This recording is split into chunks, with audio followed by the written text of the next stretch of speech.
Hey everybody, it's JR. Welcome back to the Driveway Engineer. Today I want to talk about whether or not you should LS swap at all. That might be a question you need to ask yourself. So let me turn you around and we'll get started. So I thought I would take the opportunity, since I'm looking at all my junk up here, to talk about some of my cars and my thought process. I see people getting carried away with stuff. Like this car, my wife's Olds 98. The question was posed, what engine should we put in it? And I talked some about what I was thinking about, what my thought process was. So this is a 1971 Olds 98. It's 100 feet long. I think it weighs right around 4,700 pounds, like curb weight with an engine in it. I just like it because it has these cool tail fins. I think she just likes the general overall style of it. But it's not a nice car, right? It's not garbage, but it's hardly ready for Barrett Jackson.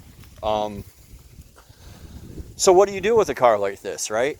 Like, it's pretty big, but it's not any bigger than a Suburban, which gets pushed around by a 5.3 for 200,000 miles to the school drop-off line in the KOA campground with a little camper behind it. It would have came with a 455 in it. A donor engine's about $500. You can't count on the machining processes and stuff. I mean, it's not 1986. You can't just get a running 455 anymore and drop it in. It would have to be rebuilt. I figured I'd probably be into a 455 for $2,000 to put it into this car. The interior's in really nice shape.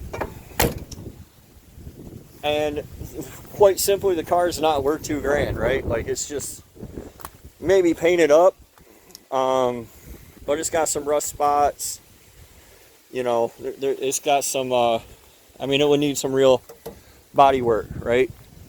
And I just can't see doing it. I mean, to me, the value in this is just cruising around and being cool.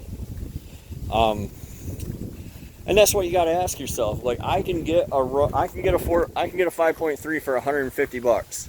I can get a 4L80 for $150, and I can jam the two of them together and have a driving car for under $1,000. So, I got a lot of silly suggestions that were like, put a Duramax in it, or a 6BT, and it's all fine and good when you're spending somebody else's money, right? And if this were like a 1971 Cutlass 442, I would probably care a lot more about finding the right 455 engine for it. You got to be honest with yourself, and you got to be honest with what your goals are. If you just want to drive around and have a little reliability, it's hard to beat an LS. Now, like this F-150 here, it's a rot box.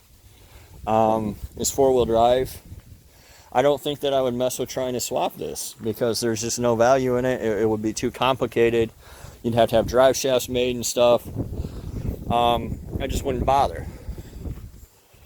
My truck here, Clifford, it has an 8100 in it, so there's no sense in swapping that. I don't think I would. The Maxima, that's not mine, but I know people have dreams of like shoving an LS4 into it. I wouldn't bother. The BMW, this is a 528i. I think it's an O2. I would swap this, and a lot of people get hung up on like, oh, is the iDrive gonna work? And I wouldn't care. I would just swap it standalone just like Daryl is. And if the dash doesn't work, I don't care. I got a BMW that makes the cool sounds and does the burnouts. And that's, my goal, right? If your goal is to have everything driving and functioning and working perfectly, then you really need to evaluate your goals, because you'll be $8,000 into this with a car that's worth $4,000, so you got to really, really love it. The FJ. Someday I'll probably swap this. I have no intention of getting rid of it, but it'll be simple, dirt cheap. It'll probably be a 4L60 and a 4.8, which is way better than the 4 liter that's in it. and, you know, just to make it reliable out on the trail. Daryl, obviously, I did swap Daryl, and it's got a 6-liter. It's an LQ4. I don't care that it's not an LQ9. It doesn't matter. You could have got a 454 in a short bed step side like this back in 1979. Daryl didn't come with one, but it was a thing. You could have done it. That engine was rated at 230 horsepower, like 360 foot-pounds of torque, so it was rated about 100 horsepower less than a stock LQ4 and the exact same torque. So, which one do you really want? And do you want to go try to find a 454 and pay all that high price? I'm very, very happy with the way my 862 headed LQ4 runs in here with the small sloppy stage 2 cam and the 4L80. This thing is a champ and I love it. I wouldn't do it any other way.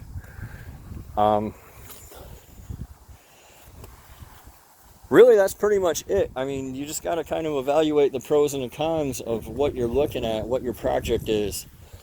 I would say that if your sole goal in life is to just go fast, as fast as possible, as cheap as possible, I would go find a regular cab 2500 that already has a 6-liter and already has a 4L80, and I'd slap a turbo on it and some valve springs and make like 450 tire and be able to run high 11s just the way it is.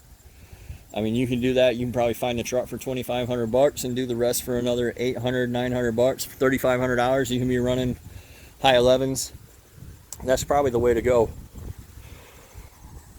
But these are some of my thoughts on the process. I think I'm going to do a part 2 to this video where I go over, you know, more parts and whether or not you should get them.